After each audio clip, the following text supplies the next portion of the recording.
Hi, friends. I'm host Eric. This is Rachel. Hi. We just had a time reset and we're visiting you from on location in Palm Desert. Beautiful Palm Desert. We've been sent here by the network to report on golfing conditions in Southern California. I think we can say they're swell. Swell indeed. Of course, ironically, the real impacts of COVID are made very clear here in Palm Desert. Is here at the condo, this golf course that we're sitting next to. There's actually not anybody in front of us right now golfing, but it's quite bustling. It's quite bustling with golfers. Okay. Meanwhile, the public golf course is closed for COVID. Oh, good, Lauren's back. Hey, I was afraid we'd lost you forever.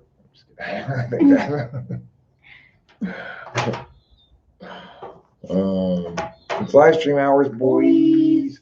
We went out on our adventure. We made a lot of little snippets of films. I've got that set up. I opened them all in the Windows Movie Maker program, and then I saved the project so it's easy to open next time. And then I said, okay, let's live stream. I don't want to work right now. Yeah, I mean, we did a lot actually. We got a lot of little bits of filming done and stuff. Mm-hmm. We went to a fun thrift store. I got a great tie. Yeah, great tie, and I got a great dress She got a great dress. It matches the tie even. So if we were to go out, we would match. And then I got to watch Rachel's soul collapse when she realized that she had forgotten the mail. I can't tell you how many times I told myself in my head too, like, gotta get the mail. You're in charge of the mail. Where are we? We are in Palm Desert, California, and we could still turn this around so you have the golf course behind us. I was thinking it might be a little backlit, but probably we could try it and see how it looks. But right now it's full. Yeah. So thank you, Lauren Cuthbert. The first thing I'm doing here today, I guess, is pulling a bowl of this. Since this was open, I must have gotten this out. Okay. I guess I did. Yes, you did. This is the indica. This is an indica that tests at it's 33. 33.33% THC. And it's 0.1% CBD. This sativa insanely tests at 43.29% total cannabinoids, with THC of 39.36%, and there's two different THCs that it includes, I guess. Anyway, I've never seen anything test that out before. I think I'm gonna have that jar as my ring jar. It's a cute little one.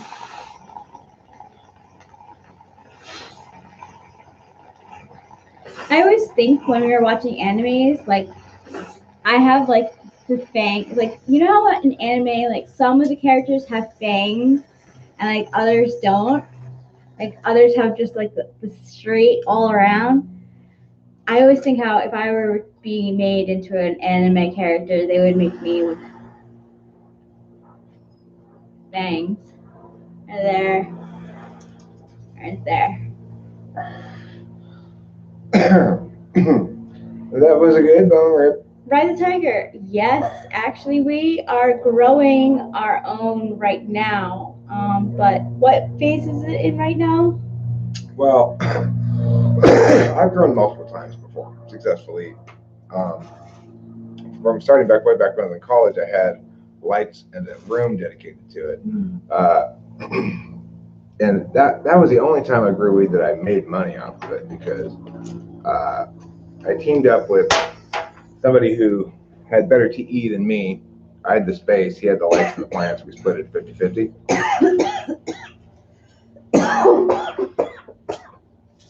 So, but I was responsible for the taking care of plants by and large. In other words, they lived with me in my house, but he's the guy who came and he said, okay, I'm putting all these plants in your house here. We're gonna set up the lights like this. He set up the lights and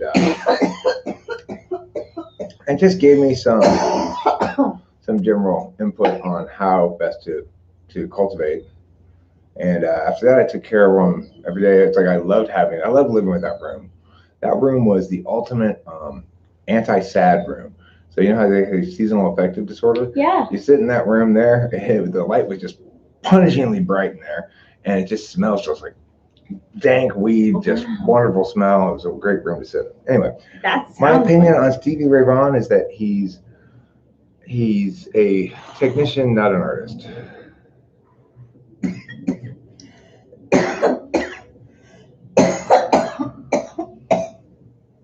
And to me, being an artist is much more important than being a technician.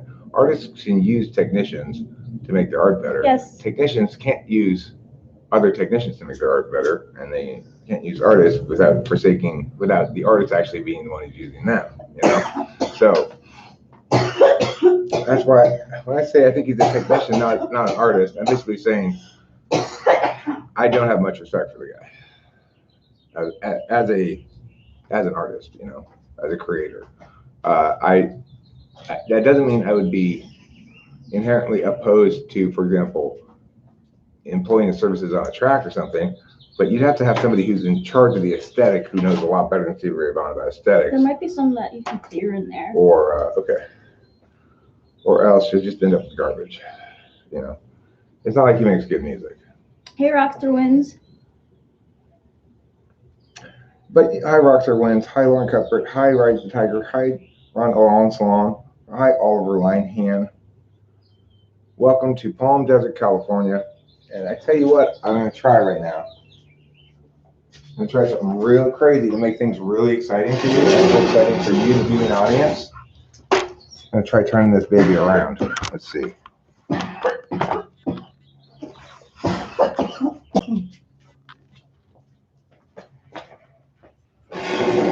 Sit here. See. Can you see the beauty in the background? Oh, beautiful beauty. Look at the beautiful beauty in the background.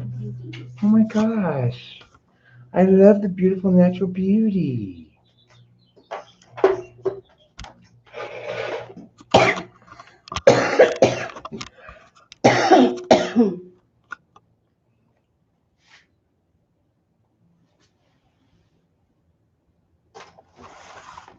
Maybe less backlit.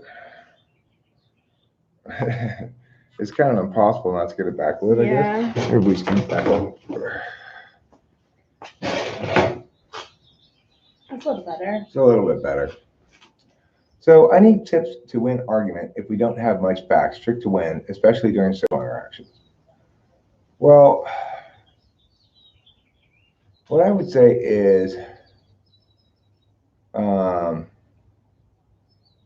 you know, it may be the case that his lyrics are good. I've never really listened to his lyrics. I'm not somebody who, first off, listens to lyrics. I'm mostly, well, we're here in the desert with you, Desert INTJ. Or you Desert INTJ. No, you're Desert. Desert. Yeah. I just wonder if there's some way we could get this knob. This is kind of insane, but let's try it. I want to scoot back to here and pull the table up to the edge here. Go ahead.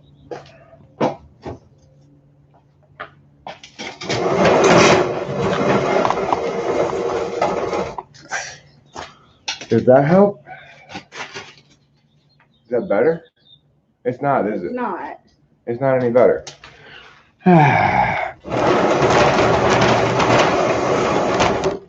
All right, well, you're just going to have to live with backlightery. I don't know what to tell you. It's still probably better than just the windows behind us, you know.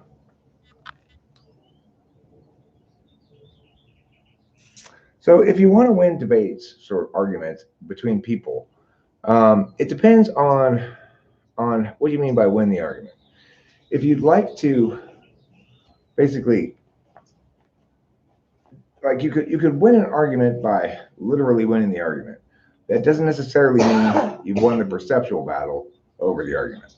So if I'm screaming the truth at somebody and somebody else is very calmly and deliberately explaining bullshit to me, they're going to be perceived as the winner of the argument. Yes.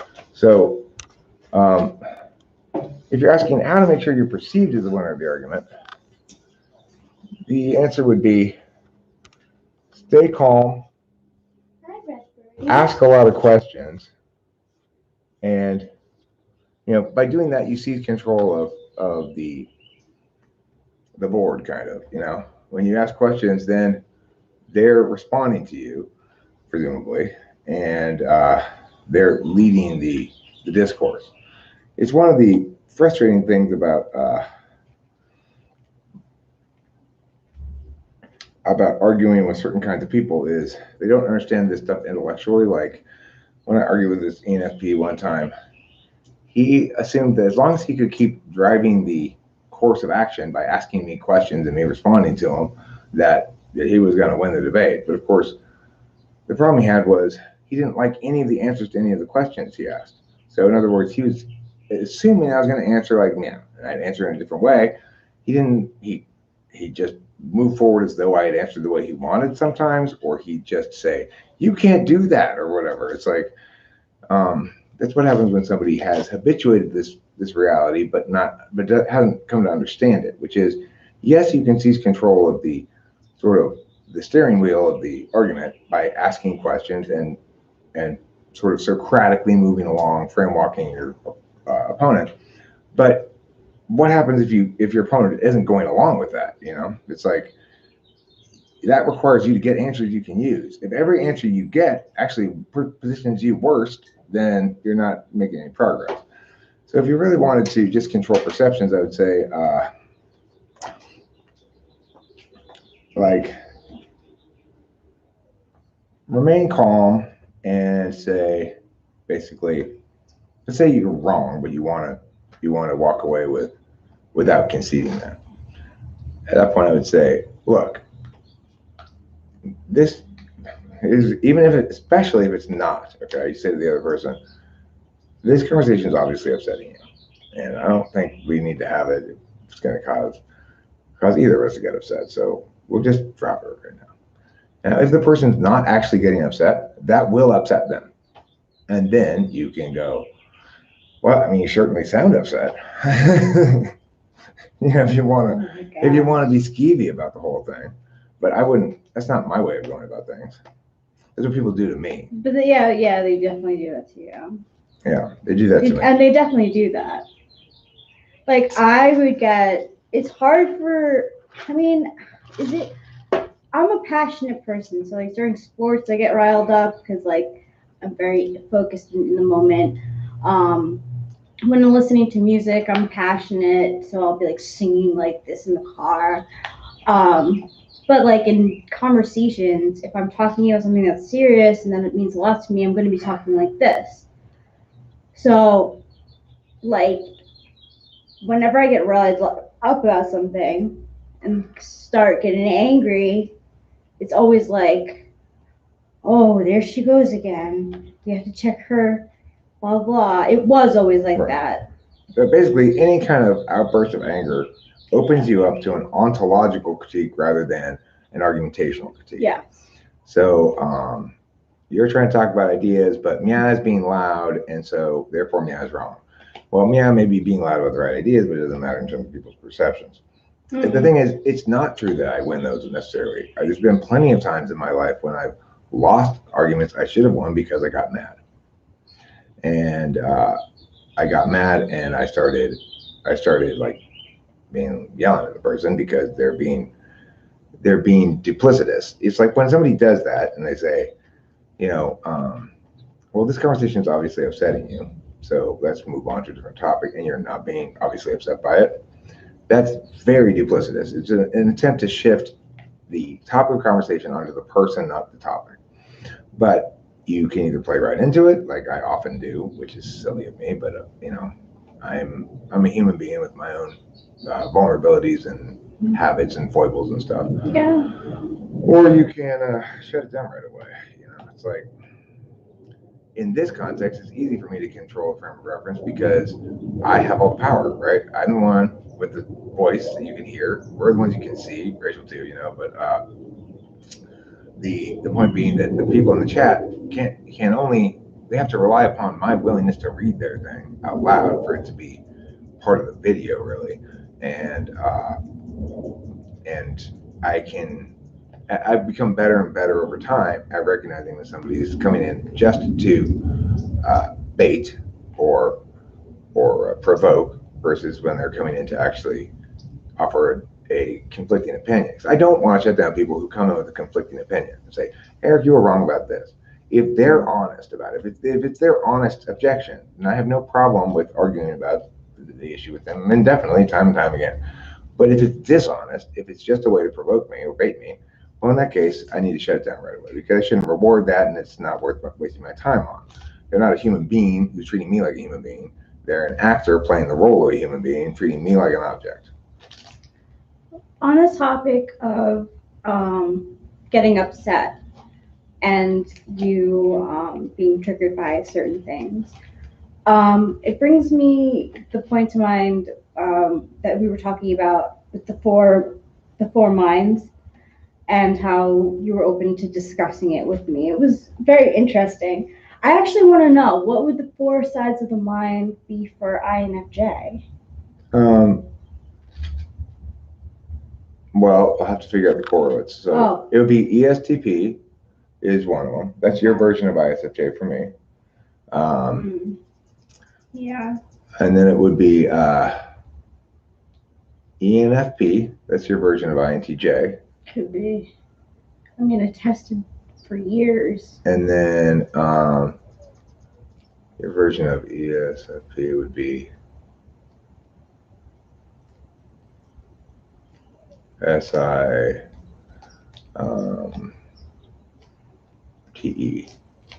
ISTJ. So your four sides of the line would be INFJ, ESTP, ENFP, and ISTJ. So, but what I want to say about fewer master baiters, yeah, or more, you might say amateur baiters.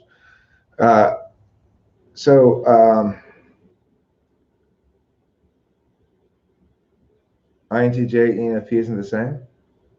Okay, so let me see. Okay, it should be NETI. Oh, ENTP. Wait, is that right? No, it should be the same because it's the other intuition function first, and then the sixth in the second. They're not equivalents? Why not?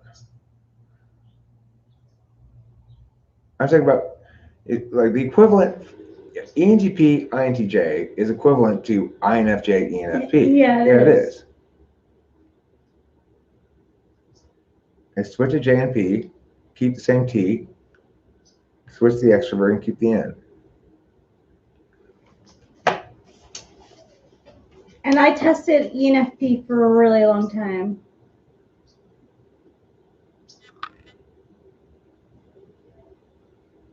Well, I know. I'm saying, according to C.S. Joseph, the ENTP's four sides of the mind are ISFJ, that the equivalent for her would be ESTP, INTJ, that the equivalent for her would be ENFP, and ESFP, that the equivalent for her would be ISTJ. So, yeah, those are the same. The point is this. It doesn't matter. It doesn't matter what they are, okay? That's not the point of this whole fucking conversation. It doesn't matter. It was a subject that,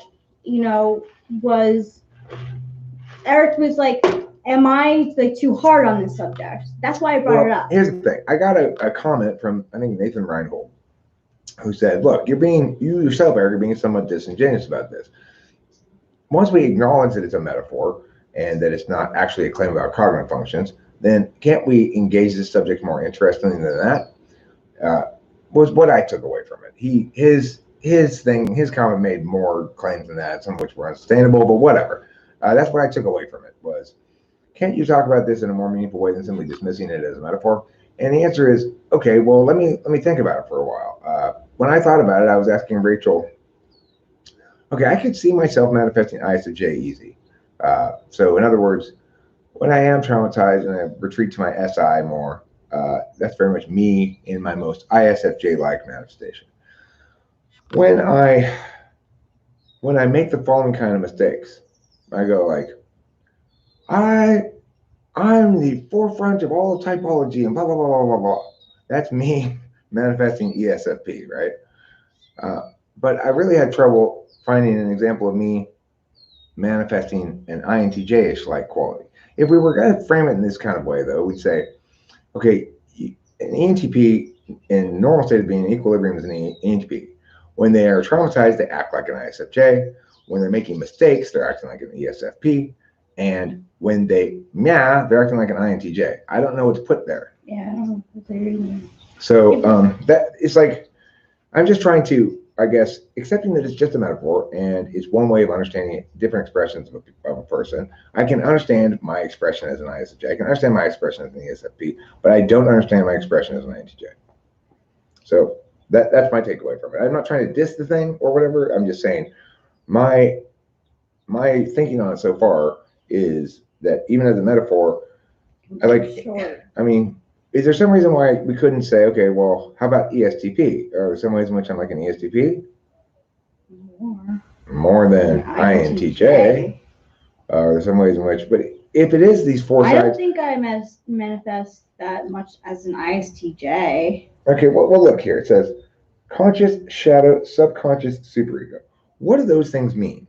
So, right. In other words, what I just explained, okay, I get how you might say I manifest something like an ISFJ, or my affect manifests as something like an ISFJ when I'm traumatized. So when I'm traumatized is a sentence, is something that makes sense. It explains something. Convert shadow into something that explains something.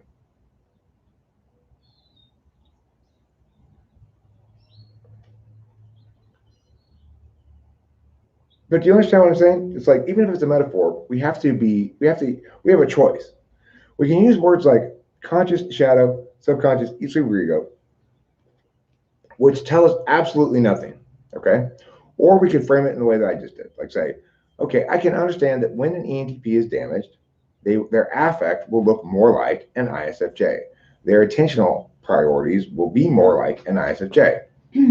I can understand that when I'm making mistakes, in other words, utilizing means of attention that aren't native to my success approach, then I'm making mistakes that make me look like an ESFP, being very boastful or self-aggrandizing or making grand statements that I can't back up or whatever, right?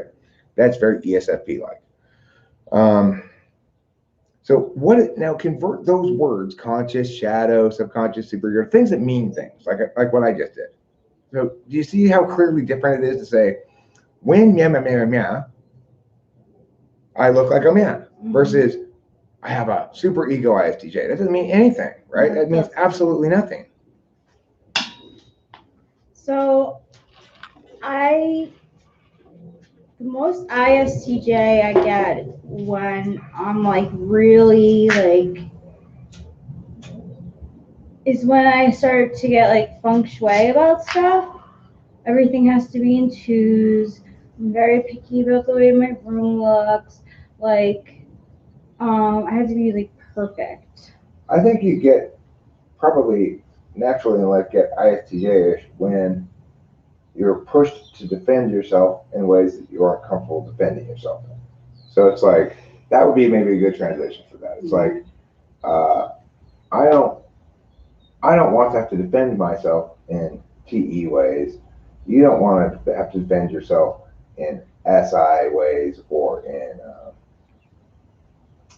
FI ways, and or TE. It's like the three touchy spots, 6, 7, 8 of you are there 1, 2, 3. ISTJ. Yeah. SI, TE, FI.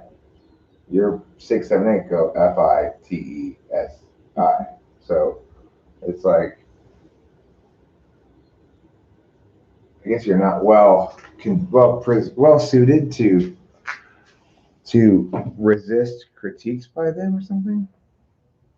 I don't know. I remember one time wanting I can see ESTP more. I wanted to put a bed together. That's ISTJ though. So what are your 4 sides, Oliver Linehan?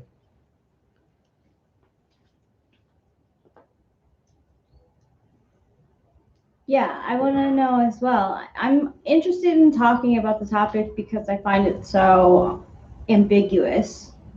Well, I'm always up to be challenged to say, okay, Eric, even though meow meow meow, engage it in a more interesting way.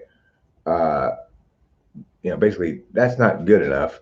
So tell me more about it. It's Mm. fine. I'm happy to be engaged in that way. It's true that I never really thought past the fact that okay, this is at best a misleading metaphor that tells people that in different periods of their life, they are different types, basically. Yeah. Like the way C.S. Joseph presents it, he was an INTJ for a number of years before he became an ENTP. Oh, that's funny. I mean, it's a very antipolar kind of understanding of things, right? It's like Yeah. you have no identity. You're the affect you perceive yourself to manifest. Yeah. Yeah, sure, Donald Lloyd. Have you texted or emailed me or anything? Just shoot me a day and time, and if it's available, I'll say sure. It doesn't really matter. You don't have to be on any sort of schedule. Just whatever. Be aware that I operate in LA time, and that I'm usually not awake at 3 in the morning or something. Yeah. Do you have emailed me? Oh, okay. Well, I'll check my email. Oh, I didn't see missed anything. it, I guess. AZ Arizona time. That's Mountain time, I think. Mm-hmm. Cognitive I don't transitions. know, actually. It depends on where. It might depend on where. Okay, so it says cognitive shifts can be situational and very temporary as well. So the thing about calling it a cognitive shift, I think that's somewhat misleading. Like uh, when I'm behaving more like an ISFJ, that's within the range, the natural plasticity range of an ENTP. So in other words, an ENTP will naturally show themselves more or less ISFJ-ish, depending on how they feel physically and their level of comfort and their ease. The more ease of being they have, the more they'll express like an ENTP. The more difficulty their being is, the more they'll express like an ISFJ. So that's all within the range of a single type, basically. In other words, um, sparrows include larger sparrows and smaller sparrows, sparrows that are darker brown and sparrows that are lighter brown, and none of them include bluebirds, right? So when let's see, I don't have ISFJ subconscious. ISFJ is all conscious functions for me. So it's silly to call that subconscious, right? I, the ISFJ has the same functions I do in the conscious stack. They're both conscious for both types. So to call that my subconscious type is insane. But the point is, I'd say a healthy ENTP always shows a range of behavior ranging from ISFJ to ESFJ to INTP to ENTP. In other words, I'm going to display bits of all of Alpha Quadrant because it's naturally occurring that I will shift priorities between those functions because I'm aware of the capacity to shift priorities between those functions consciously. And I am going to prioritize, obviously, the ones that represent ENTP most frequently, but there are going to be circumstances where I turn on the FE, there are going to be circumstances where I turn on the SI, there are going to be circumstances where I turn on the TI, there are going to be circumstances where I turn on the NE, right? Okay. In contrast, when you start including these backslot things as sort of shift of cognition, it seems to me what you're really doing is saying, when I make a mistake, it can't possibly be me. Or when I have a particularly brilliant insight and a good sense of how to get there, it can't possibly be me. I mean, I'm not sure why. It's like, it's true that sometimes my ENTP-ishness overwhelms my ISFJ and ESFJ qualities and makes me abrasive on an FE level. That doesn't mean that I've shifted conscious functions in some fashion,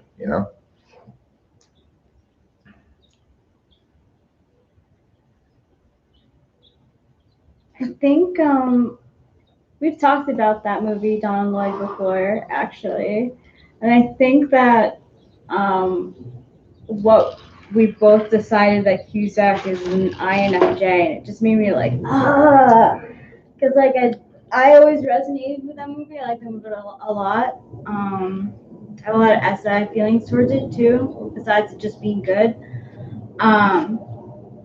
And just the way he like categorizes things, like top 10 favorite albums from this year, and the way he handles his fucking questions of life too, by going back to all his like ex-girlfriends and stuff, being like, what was wrong?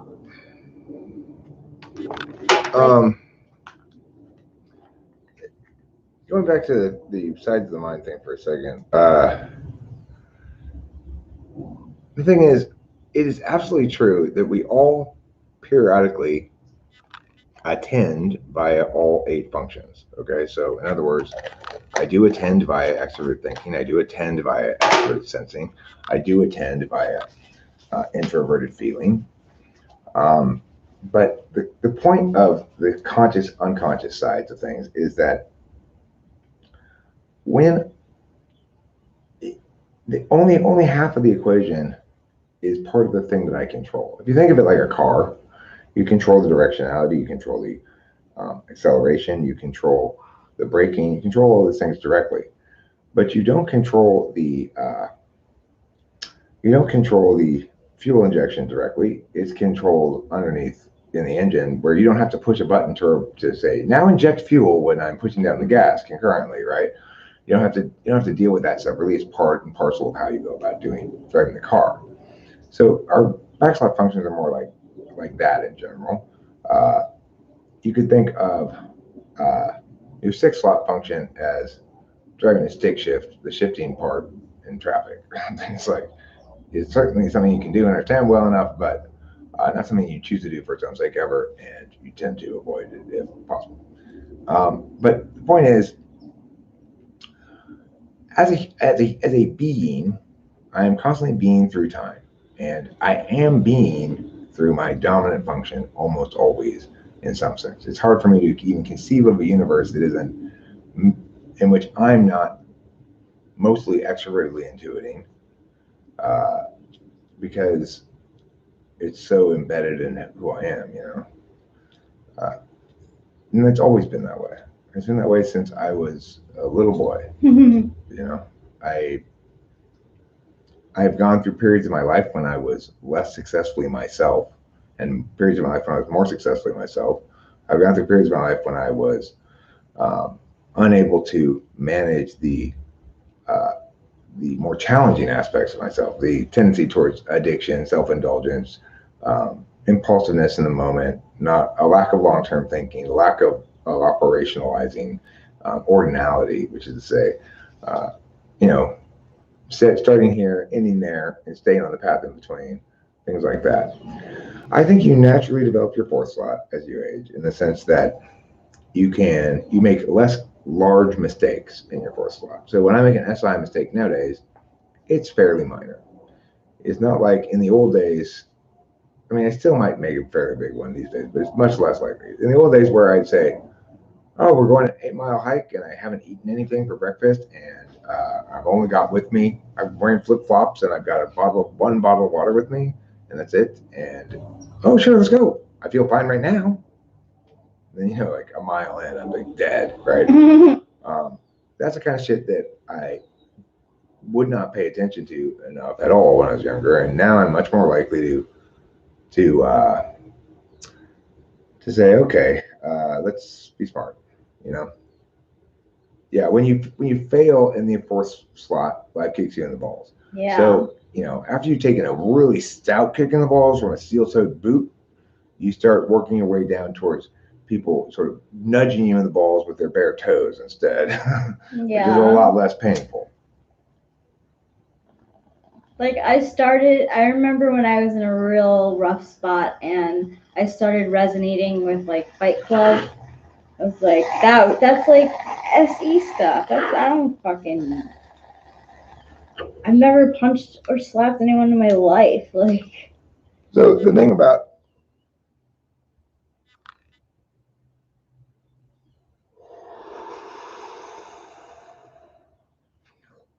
We already watched Rah.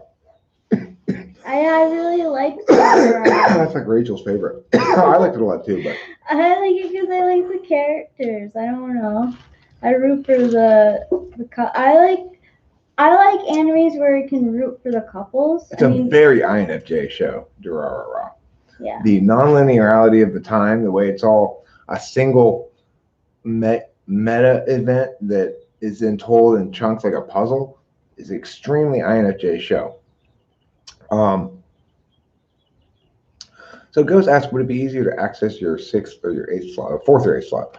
Well, the thing about this access thing, I'm not sure what we mean when we say access it. It's more like, is it easier for you to decide to pay attention right now by your 4th or your 8th? Much easier your 4th. To willfully decide right now to pay attention to your 4th should be straightforward enough. For me, it's like, okay, I'll pay attention to my 4th.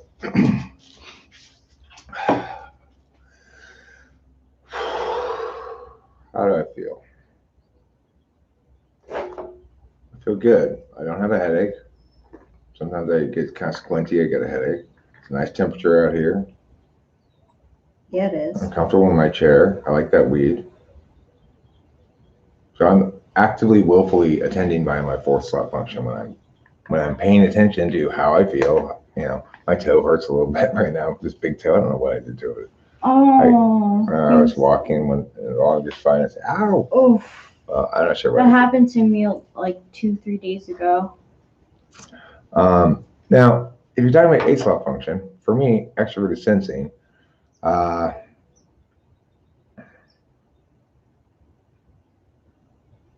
Like,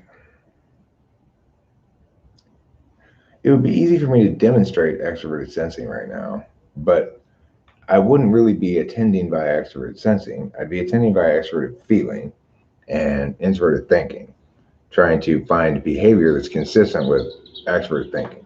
And this is what I mean by I wouldn't really be doing extroverted sensing. So let me talk about polar TE and how it played out this morning with the boob circles. This is a great story and informative, I think. Yeah, it is. So Rachel has boob circles. If you don't know what boob circles are, they're these flesh-colored, like her flesh tone anyway, colored circles that go over your nipples. So if you're a girl and you're not wearing a bra and you have a shirt that's tight on you, your nipples still, they don't poke out, you know, you're not high beaming it, you know. So anyway, she had left hers on the side of their dresser there, and I guess they were no longer sticking to her boob. So she put them on, but they just fall right off. Mm-hmm. And she said, I think I ruined these boob circles by leaving them out. And I said, well, why don't you try putting a little water on the back of them? And then later it was in the bathroom, she put some water on them and it worked. And she said, see, the thing is this. I had the same thought that maybe I'll put a little bit of water on the back of them. But then I thought, but probably that won't work, and then they'll just fall, and then, yeah. So she's got a problem that needs TE. She begins with NE, maybe, highlight Joe. And then she uses NE again, but maybe not. Yeah, and she never tries it. Yeah, I never tried it. So literally, I was putting these things on my boobs, and they keep on falling off. I'm like, damn it! I knew I left them out for too long on the dresser, like lazy me. And then I'm like, oh, maybe water will make it more sticky. And I'm like, yeah, that's probably true, but I don't want to do it. And then I come out here, and then I'm thinking again, I'm like, they're gonna fall off. Like, I just knew they were gonna fall off, and that I was gonna have to deal with them all day. And I totally ignored the option to put the water. Are your dad's coming, I think? I don't know. Okay. So, happy St. Patrick's Day, everyone. Happy St. Patrick's Day. If you're not wearing green, please pinch yourself for me. I will pinch myself for you since I'm not wearing any green. I'll pinch Rachel for you. Thank she's you. Not wearing any green. Actually, I am. My bra is. That doesn't count. That's not even green. That's gray. Green. I think the only green you're wearing is being green with envy for those people who remember to put on green clothes. I have clovers on my 4-leaf clovers on my bong. Rachel's bong looks like it's owned by a 14-year-old. Is that sad? Like, am I a sad 36-year-old? Frankly, I think it's adorable. I mean, am I a sad 49-year-old? No. Yeah, I've seen scientific railgun, some scientific railgun. Scott Steiner, you continue to impress me with the depth and scope of your knowledge of anime. It's hard to impress me, but I'm impressed by Scott Steiner's anime knowledge. Hi, Hummingbird. I was hoping to see you today. He actually seems more knowledgeable about it than I do. And I can't think of anybody else that I talked about anime. I see the green on you. You look like a male.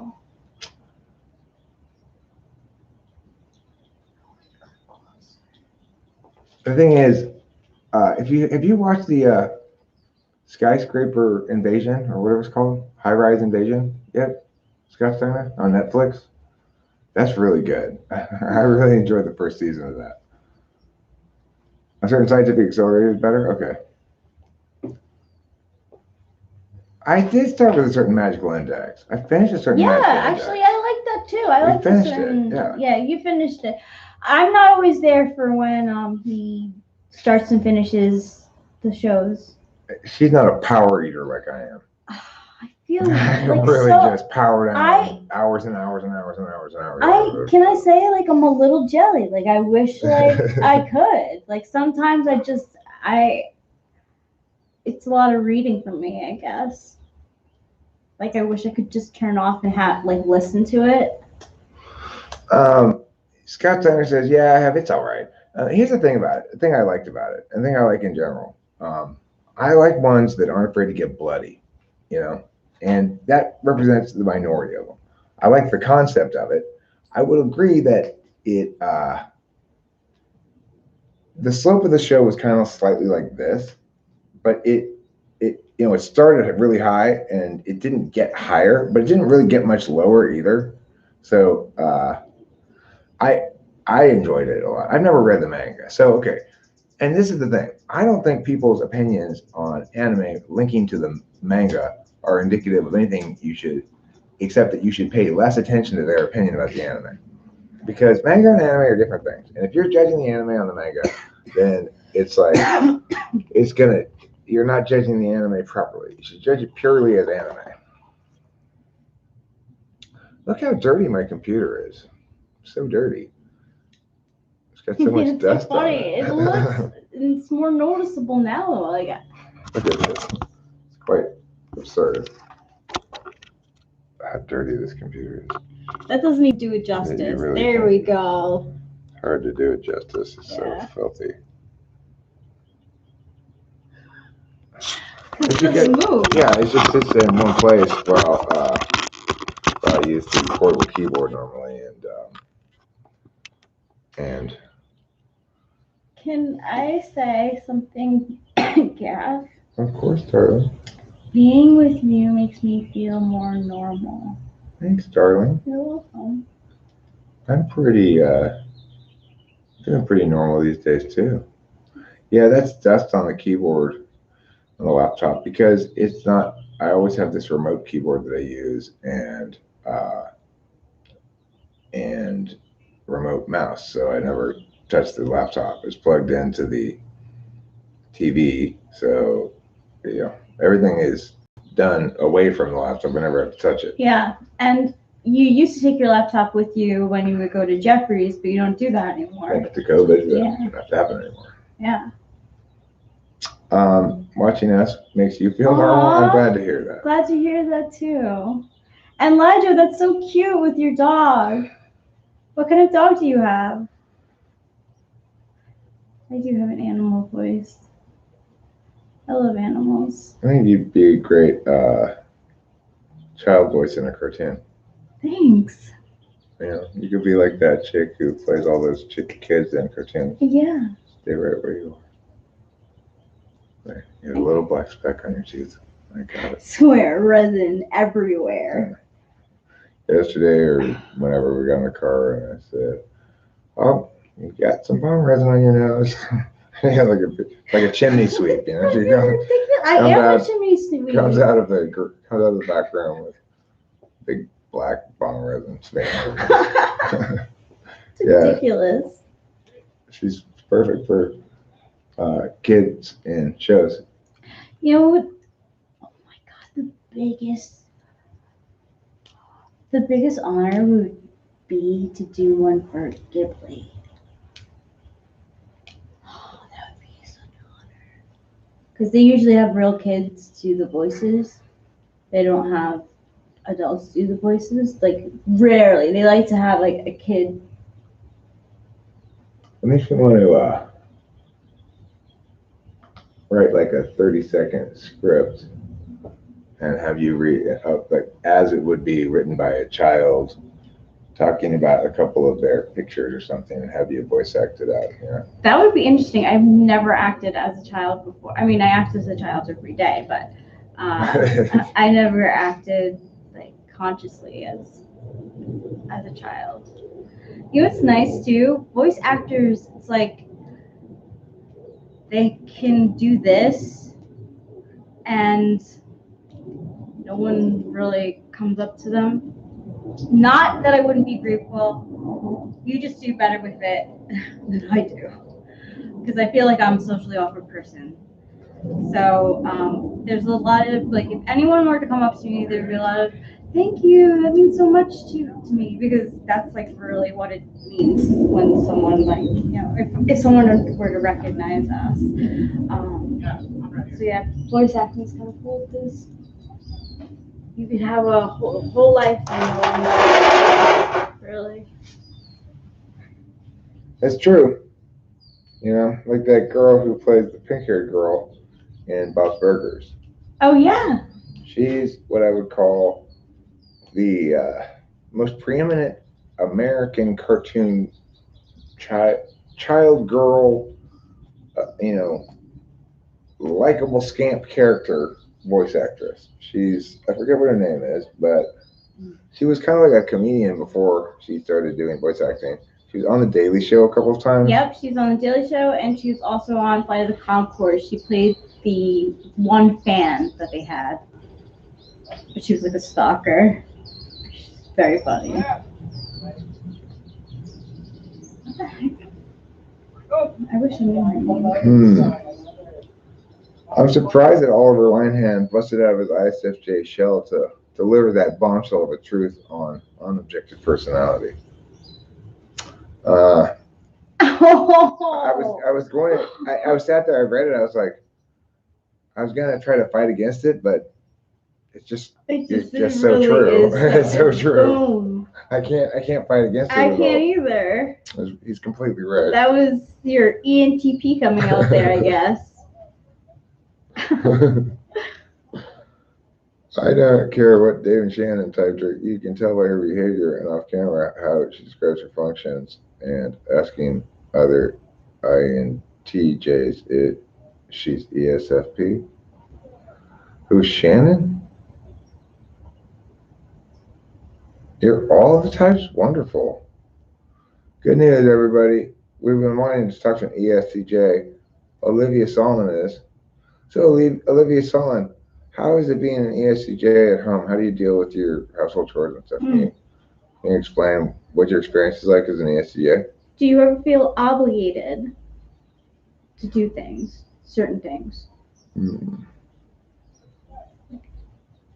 Well, you know, you could also just put what are those things called? A tilde in front of objective personality, rendering it into, it is not the case that objective personality. Oh. That would be good. That would also work probably. Probably better to put objective in parentheses at that point. I'm just a small, no, that's a snail. Snail, yeah. It's a snail sliding across the crust of the earth. How did you get down to the crust of the earth? How far down is the crust anyway? It's pretty far down. It's like You have to go through magma. I thought you were going to say you had to go through Mexico, which is also true. First, you have to go through Yeah, Mexico, I mean, then you have to go through magma, then you get to the crust of the earth. I think Lijo, I'm surprised you can still get Wi-Fi down there, yeah, really. but I'm happy to hear that. It's your phone and or laptop sticky. In those communities. You know, Well, good news, Olivia. This ain't those.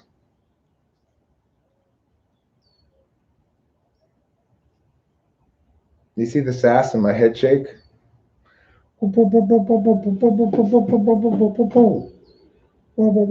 That's a lot of sass. yeah, it is. I mean, I had to read the whole thing. Olivia Sullen. So if you fit into INFP, then that's it. Just settle then. Because Like, I'm an 'cause expert. sometimes it could be like crazy, or No, or you're Olivia, typing. Olivia, the reason why it's so different from those other communities is because I don't give a fuck about your type. Yeah, that's true. I really don't. No. We do talk some about type all year around here, but I could fucking care less what type you are. He's pretty neutral on everything, it's true.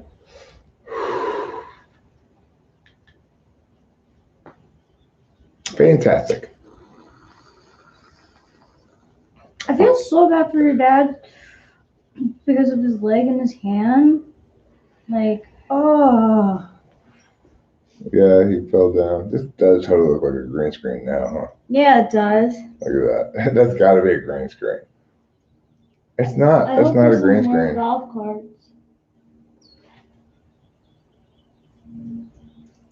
I think it's a little late now, actually, probably. Yeah, I get it, Olivia. You're trying to provoke, and you're not satisfied with my lack of provocation. Thank you for clarifying.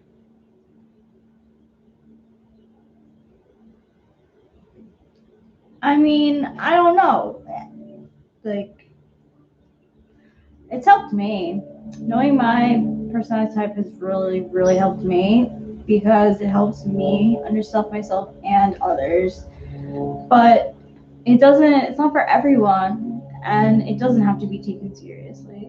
So basically, it's your own free will.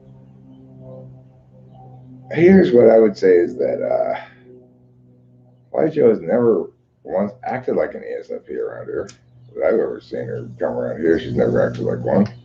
And they do act rather consistently. They're rather consistent in their peculiarity.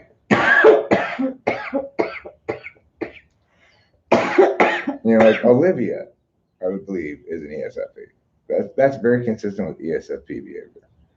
But I've never seen Elijah behave consistent with ESFP. No, me neither. Did you type her as one? Yeah, I get you. I get it. You're making clear. You're making a bold claim that all MBTI is nonsense, and I'm clear that is the claim you're making. And you would like me to respond to it by saying, "No, it's not," or something, or "This is different," or whatever. Well, I don't want you to waste my time, Cloud. So I'm not going to play that game, or whatever ESFP you are.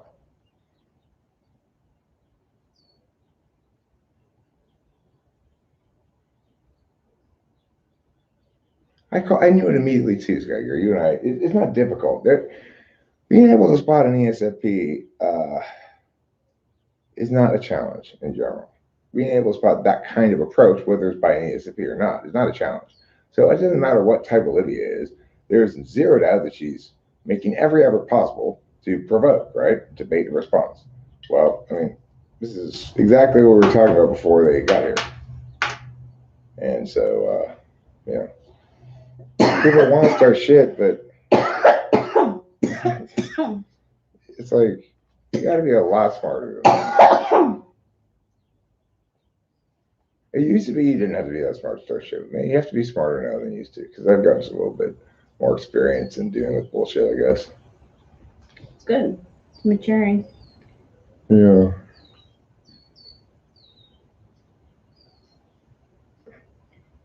I'm slandering you? I didn't slander you at all. I said, I get it. I understand the scope of the claim you're making. It's clearly provocative. You're trying to provoke me. It's not slander. I mean, the facts are the facts, and my interpretation of it is totally legitimate. It's not a lie at all. It is a claim about your motivations, but it's the correct one, and I stand by it. You're desperate to argue. That's pretty evident. Donald Lloyd, that's okay. Thank you for the apology. I appreciate that. What do you feel like cleaning, Donald Lloyd? And I'm at a condo right now, so they have like maids and stuff. So and actually it's pretty clean already.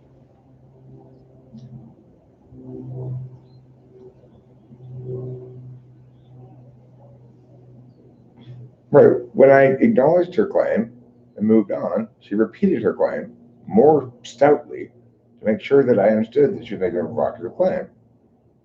Even though I'd already explained that I understood her claim in the first place, she didn't like my response to it, so she repeated her claim.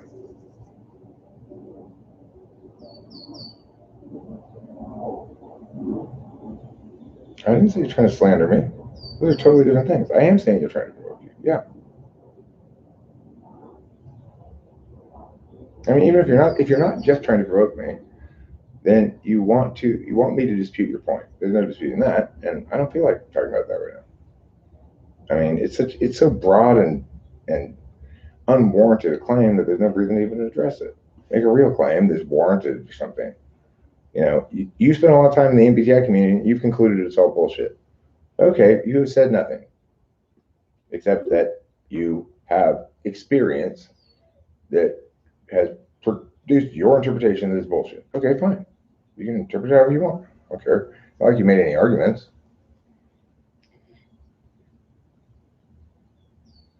Do you want to know what thought I just had in my head and why I went like this? See, what? Oh, no, never Go mind. ahead. I'm sorry. Go ahead. No, it's okay. I wanted to respond to Sky Gear's thing here. Please do. Barry says, yeah, a bit of a bad reaction on my side. I mean, I don't think so. This is what I'm constantly subject to, right? It's like, I'm very much damned if I do, damned if I don't. If I am not on top of the shit, then I get accused of being naive and failing to intuit what is. If I'm too on top of the shit, then I get accused of jumping the gun. If it's just right by my understanding, somebody else's understanding is going to be too early or too late. You know, it's just like there's no winning. So I just roll like I roll, you know.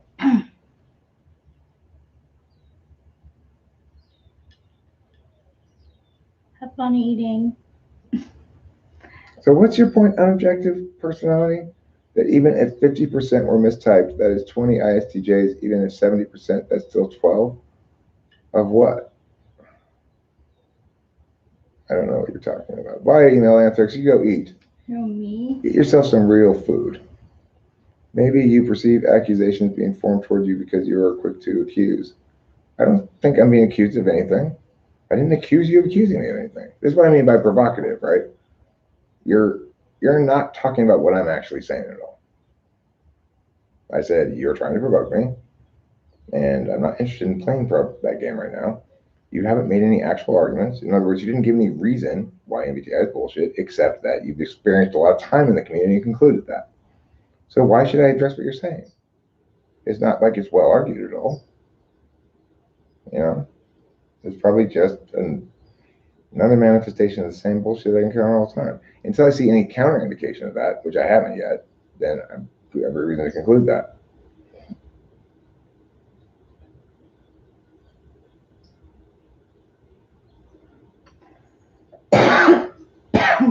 Well, you know, you've got a point there, Olivia. Actually, that's a good point, and I'll concede that point for sure. People is that I am here being accountable, unlike everybody else on other YouTube channels, right?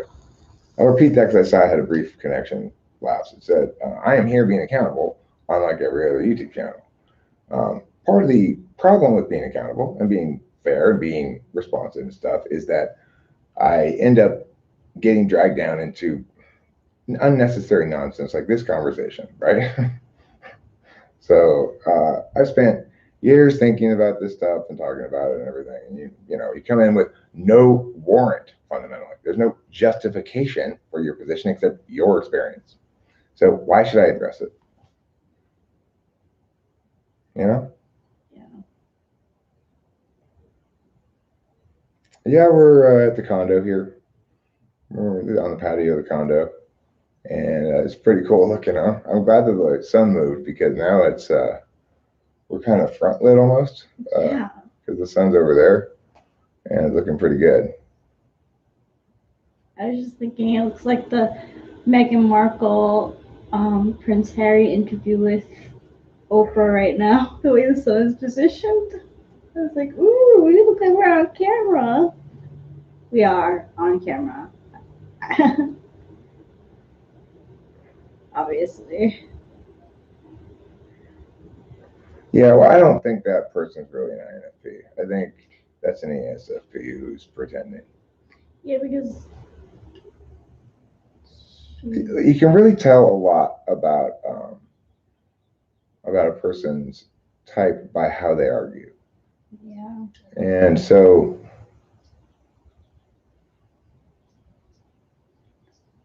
Look, like Olivia Sullivan, it's totally your right to like think that MBTI is bullshit. If you want to feel like that, that's fine. It's your prerogative. That's it. so look at this. Listen, look, see, this is how you know ESFP. And I say that I think MBTI is ultimately bullshit. That's my subjective perspective on the topic, not something I'm objectively claiming. I don't expect other people to believe the same, but it is objectively false. So it's like, I mean, no, it's they're directly contradicting themselves with one sentence in between and not being aware of it. That's textbook ESFP. Textbook. So, it's a bullshit person, basically. It's not somebody who's really a human being who's trying to interact with me as a human being. It's probably Cloud or one of the other spy monkeys who's pretending to be, believe it even though it isn't true. Like. Right. So first you say it's not an objective claim, it's your subjective claim. And then at the end you say, but it is an objective claim. It's just like, who but an ESFP does that shit? It's like you got to really have no ability to use language correctly at all, basically, to say that and think you're not going to get caught, not even recognize you said it.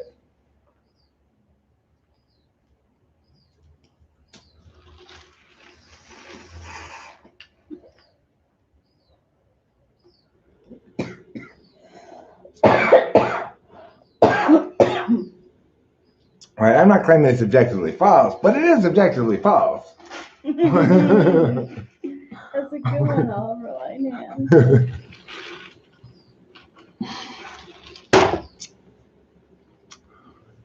Tales of horror.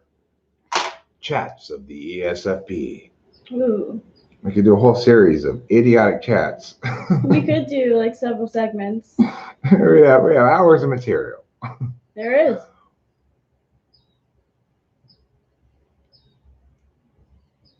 ESFP in 2 sentences. You just...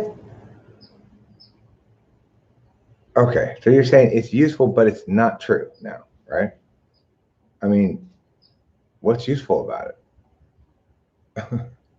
Because they hate me. It's like they hate me and they don't they're totally... I want to make a video actually or talk about this issue of self-awareness. To what extent being the capacity to be aware allows you to have a different relationship with your cognitive functions. So it's like, I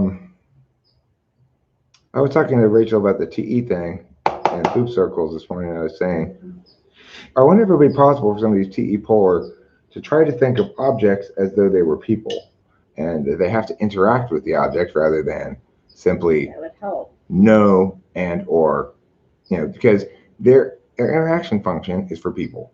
So it's like, why are they TE polar? Because their interaction function is for people. And for things that aren't people, they'll use their other functions and they'll never get around to TE until very last, right? So what if I do treat it like person? Like, Well, so if you were to treat this bong like a person who was a very silent person, and you were trying to explore what the bong needed or wanted or whatever. Water, no cloggage. So let's say this bong is complaining to you, I'm clogged, please do something.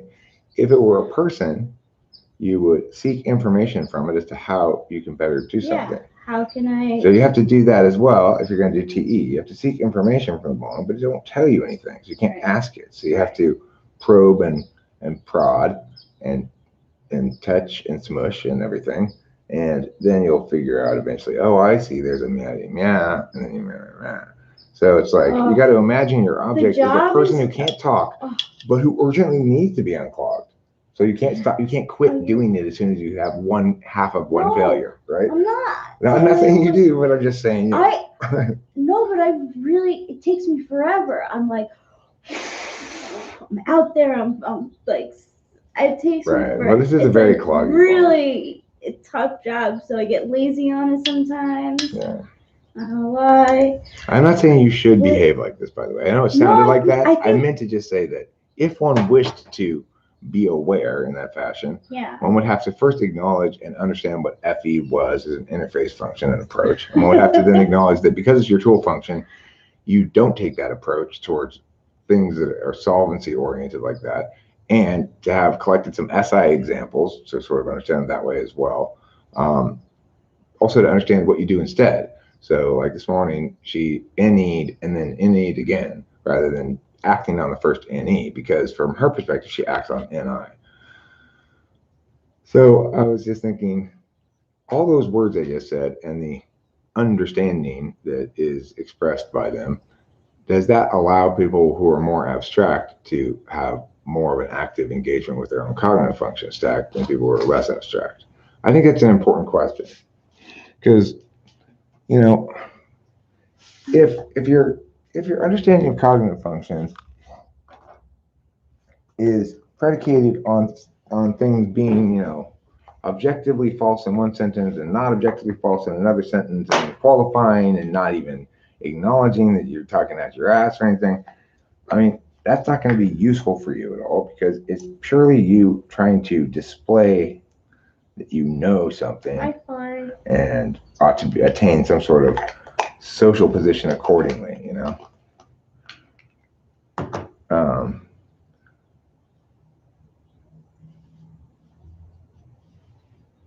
So basically what I'm saying is,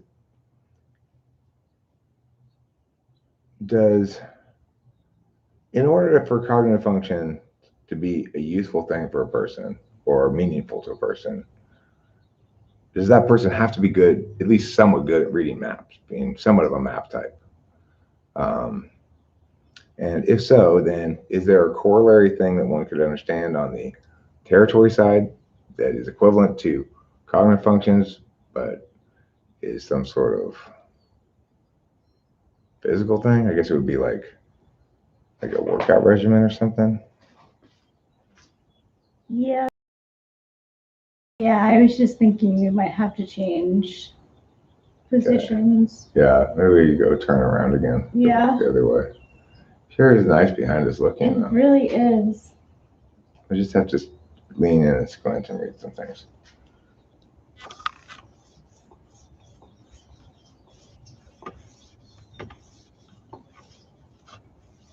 Okay, let's see. It's so small too. Okay. Maybe I should get my glasses. Oh yeah. Good idea.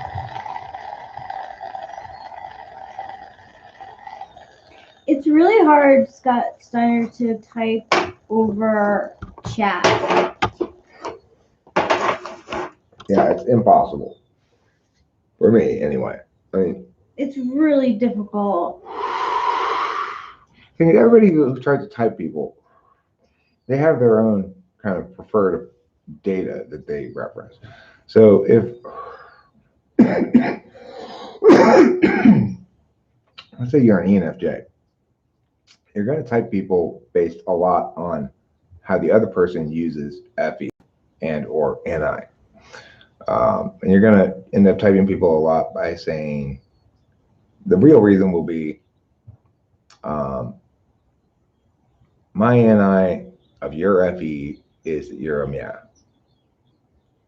but they'll have some other explanation to toss in there as well, I suppose. But I guess how to type people.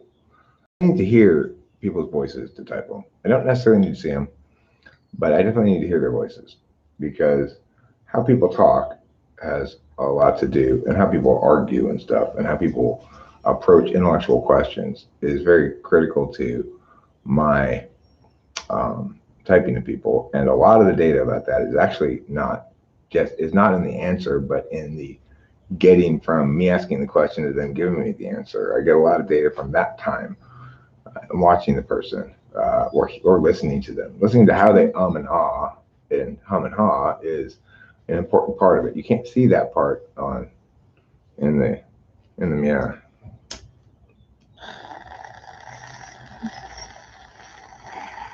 Jaxiel says, I watched the Joyce typing today and Lamau when you were talking about social grace and then ripped the bong with a torch.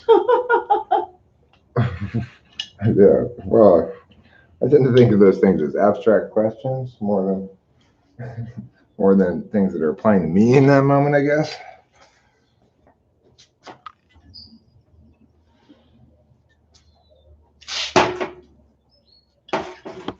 Hi.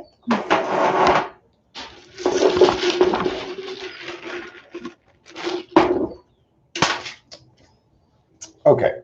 So why don't we move back inside, since we can't see the screen anymore? Yeah, that sounds good. And also, we can plug the computer in and put it into the TV. Yeah, it'd be easier to read. We'll be able to see better. Let's put this here. And this.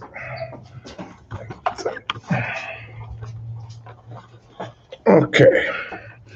So we are now returning to the inside part of the condo from the outside part of the condo. No smoking allowed in here.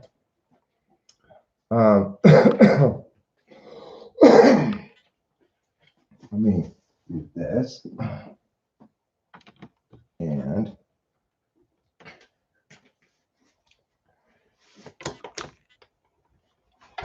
let's go over what everybody's been saying here. And oh, that's right. I need to plug in this thing.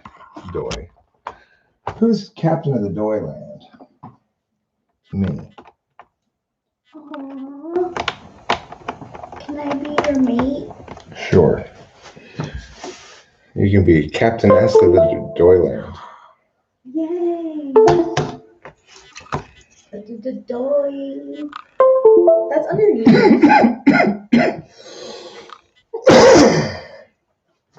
All right. Now we're cooking with gas. As you can see, we're in our hotel room / condominium, I mean. Oh, we really are cooking with gas. And you can see that we've not made the bed. No, but we don't at home.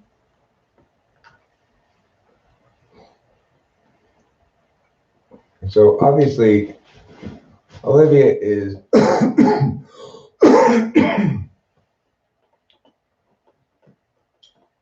I mean,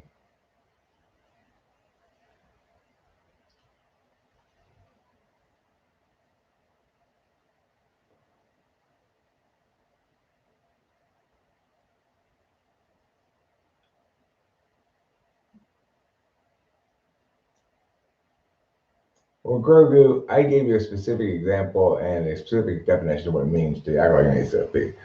To act like an ESFP is to contradict yourself in multiple instances in very short order, to not be responsible for what a person is saying, but always shift ground away from it to a new point, which is what Olivia keeps doing. It's also consistent with the fact that Olivia is specifically trying to argue, which is not typically the case with INFPs. They're not going to come in with that frame of reference usually.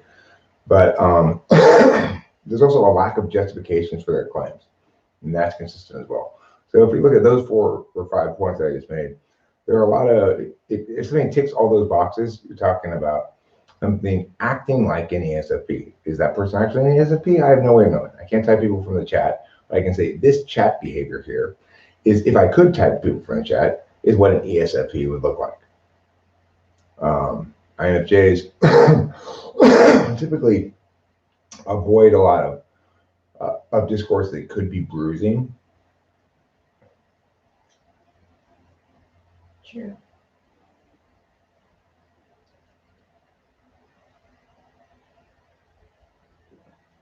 I mean, Olivia, that's not a behavior of an FI dom. I'm trying to keep up with all these asinine comments directing me so you get what quality you get. Oh I mean, my gosh. from the very get-go, I've gotten no quality at all from you. She just came in attacky, like. I mean, you came in with big claims and no good justifications, and then you shifted to there is no true and false, that everything's valid, but it's false, but it doesn't mean I'm invalidating it, because things can be false and still valid because of their utility, which is not the original point you made at all. You've still not warranted the fact that it's false. You've simply built off the assumption that it's false, even though it's the point in dispute, right? I haven't argued with you directly about it, and that's irritated you. This is textbook bullshit ESFP behavior. There's nothing INFP-ish about it at all. And that's all there is to it.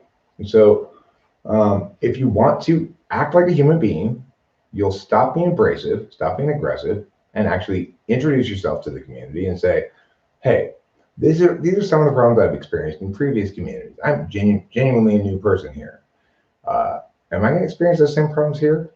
Can I have honest conversations with people, or do I need to behave as I've had to behave in the past, which is I'm going to come in to a community brand new and say, everything that I think you believe, about which you're totally wrong, of course, is garbage. Now, it's like, what INFP would introduce themselves to a community in that fashion, right? Because you don't, if you're genuinely new here, you have no fucking idea what we talk about, right? If you're genuinely new here, you have no fucking idea what we're talking about because you haven't watched it, you haven't participated in it. If you are not new here, then why did you bring up other MBTI communities and pretend you were new here? So that's what I mean by ESFPs. It's like they're liars, they're provocateurs, they're baiters, but they don't treat other people like human beings. So why should, it's like, be a human being and treat others like a human being, and then we won't have any problems. If you insist on treating others like garbage and just pretending as though language is that the abuse of language to slap people in the face is a fine thing to do, then fuck off,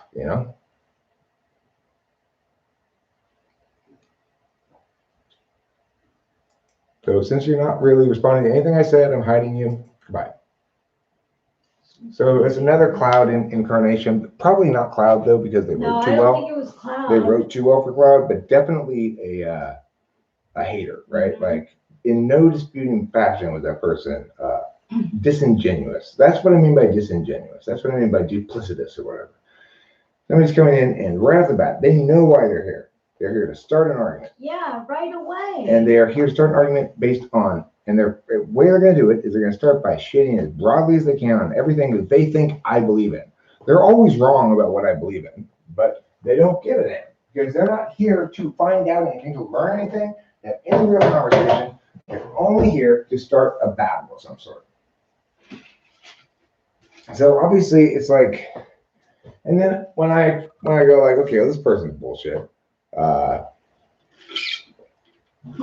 still get a lot of pushback from people. When I don't get rid of them fast enough, I get pushback like from, well, you shouldn't interact with them at all. It's like, the thing is, it's every time I go to the well,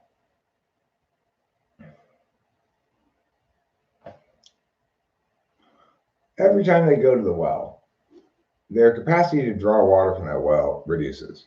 And yeah, I got rid of her.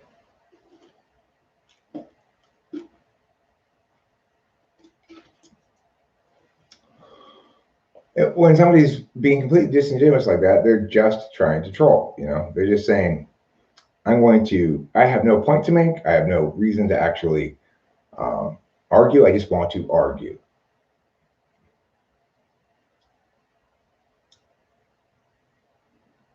They are really easy to spot.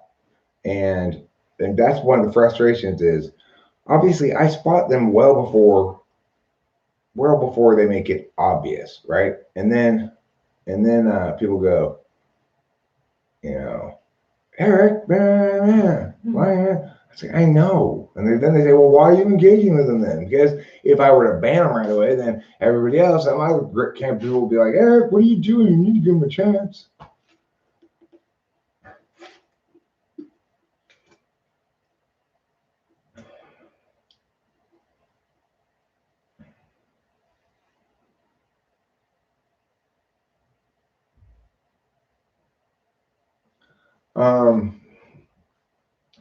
Okay, so that's often a question at hand here is she being disingenuous or does she actually not know any better? You know? But I'm with Diamond on this one. I think it's someone who frequency here, masquerading to check one of the more articulate of the spite monkeys. Now, I don't know the identity of all the spite monkeys. I suspect the identity of a couple of them, but I don't know the identity of any of them because obviously they're not coming in as themselves, but as something else. Sometimes a spite monkey will come in with a clear indication, such as one time Cloud came in as sky snow. Well, obviously sky snow is cloud, you know, because what looks like snow in the sky? Cloud, right? So he's not trying to really hide his identity in that instance. Come on in, Dad. Hi. What are you going out at 5? Yeah, I said we're gonna. Yeah, we talked about it. Yeah, about 5:15. All right. Well, no.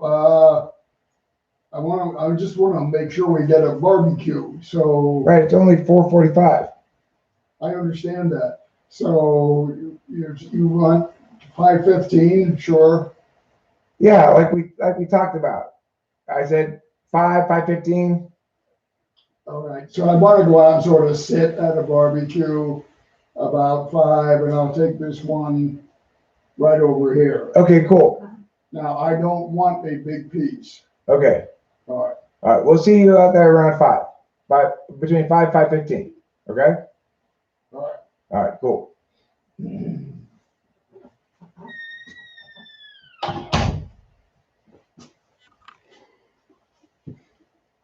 I didn't forget about it.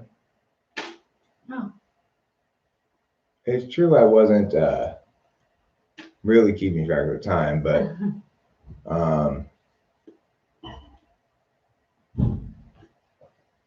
I guess it's cool if I got a heads up about it. Since I was only 15 minutes. Steaks. We're making steaks. We've got 3 steaks and Can I have a small one too? I might as well just make 2 steaks then because Dad only wants a small steak. He wants a small steak.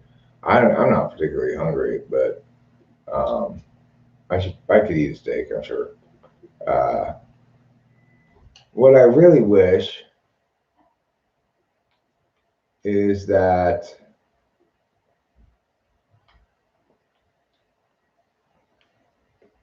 it's gas. It's gas. Good night, Lauren Cuthbert. Sleep well. Don't let the British bedbugs bite. They become combative when anyone has phraseological frame. Yeah. So, you know, how did this person come in? I'm all types. Okay, let's play your game. So tell us, what's it like being an ESTJ? Actually, if I'm being honest, I'm probably an INFP. But I've been in these communities and it's all bullshit. Wait. You just said if you're being honest, you're probably an INFP. However, that's all bullshit. Like So- download. So I'm like, they go in and say, here's some bullshit. And I go, that's bullshit. And they go, yeah, okay. And to be honest, it's this. But that's all bullshit anyway. That's bullshit too. And you're like, well, why did you say it then? Mhm. Why did you say it? Well, to be honest, I'm an INFP. If that shit's all bullshit. Well, because, I'll just start a fight. you know, that's insane.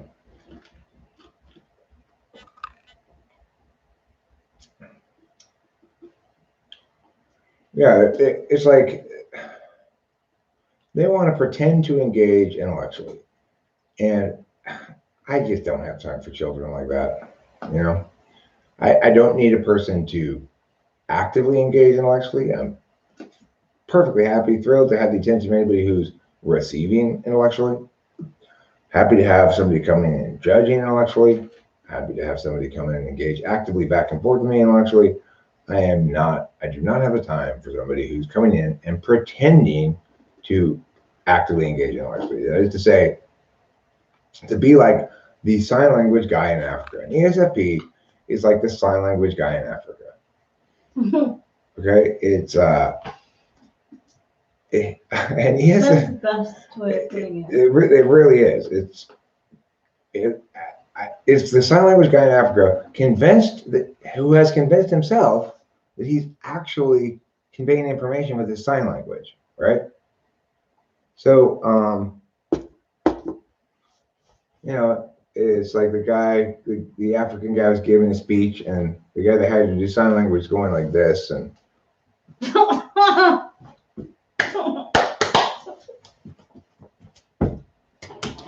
conveying information to the deaf, reportedly, right? Of course, the deaf community all contacted the organizers of this event and said, that person is not doing sign language. I don't know what the hell that is, but it's not sign language. And, but of course, you know, that's the kind of shit that I just don't have time for. Is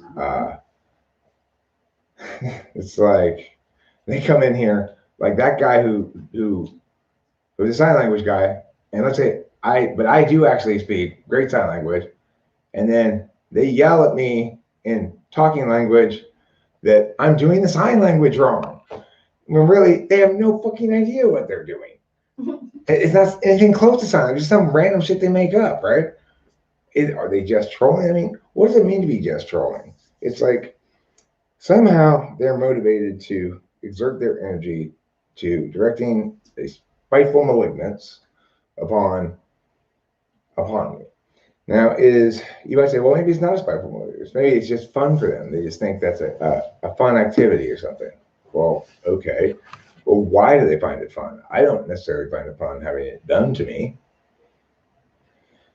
So, like, do they ask themselves these questions at any point? Maybe, like, so let's say it is mostly satirical and acting. I still don't get what they're getting out of it, right? It's not like I experienced it as such, and I guess that's their point, is that ha ha ha, I've made him uncomfortable in some fashion with my bullshit. But the thing is, they put way more energy into their bullshit than I ever do into being. I'm ever bothered by it. Like I let it go until it starts to annoy me enough, and then I ban the person, you know. And I say, hey there, Mr. or Miss. Yeah, the point is you pretend to be as edgy as possible. Like big, bold claims without any justifications. And then as soon as you're called on, shift ground and make another big, bold claim without any justifications and watch the guy chase you around or something. It's, you know, at a basic level, the most nutshellish of summations about it is it's not cool. You know, it's just not cool. They're not being cool at all. No, it's definitely not being cool. As Lijo puts it, why are these people so violently wasting their time? Yeah. And I think that's the thing is what I keep kind of expecting is that at some point they'll find their basic humanity precludes them from behaving so dishonestly with me. But it doesn't usually. Usually, once a person is revealed that they think and act like that, there's not really any redeeming them, as far as I can tell. I've yet to see one really redeemed. I've been fooled a couple times by ESFPs in the past who said all the right words and I believed and had all the right intentions and blah, blah, blah at that moment, but they just don't respect words enough for that to matter. And at the end of the day, they're back to being their old selves because they're not a good fit around here. It's like we expect people to talk about things logically.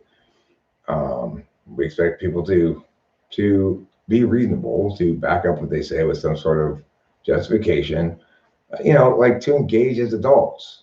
But there are people who they want to do intellectual theater and they get frustrated when I say, that's not real sign language. That's just you jumping around the stage, pretending to communicate to the deaf. Mm-hmm. Right, and then there's justification, well, it's fun. It's not always time, it's fun. Okay, well, so, like, what if I were to tell you, ESFP, instead of fighting against you, I were to tell you, gosh, I wish you stopped doing that. You're hurting my feelings. Would you still make that argument? I mean, I tend to just fight against them because it's like there's just not an acceptable justification for me at all. I don't think they are hurting my feelings. They're not hurting my feelings. There's this expression that somebody else said the other night. They're giving me a bad experience. Yeah. That's what's happening. They're giving me a bad experience. Yeah. So I'm not sure why they find giving me a bad experience fun. If they were actually arguing with me and making any kind of real arguments or with any kind of real justifications, it wouldn't give me a bad experience. It wouldn't leave me with a bad taste in my mouth. Mm-hmm. So I'm curious as to why that's fun for them, and if they would still affirm it being fun if it were framed that way. Like,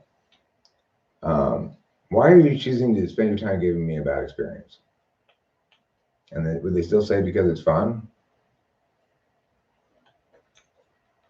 I mean, the thing is, I'm not even, if you're talking about people who get a kick out of being offensive around people who are highly sensitive about being offensive or something, I hardly look like a target. I mean, I am, I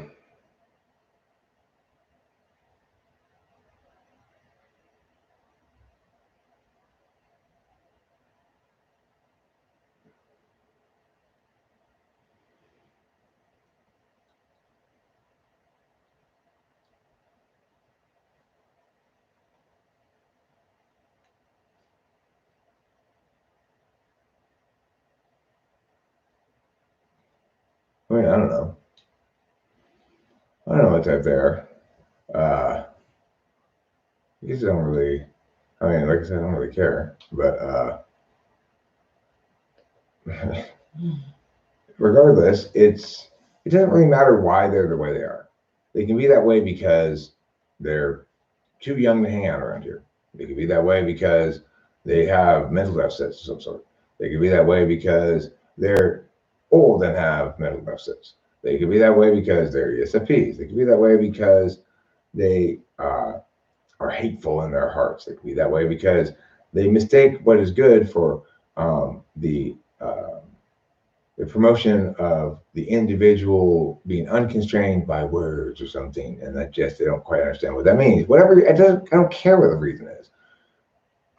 They give me a bad experience, and I also find it contraindicative of civilization. Mm. But so yeah, I'll ban them when I can, when I see them. Just ban them and move on. Anyway, I gotta go. We gotta start this barbecue. Litigators. Catch you later.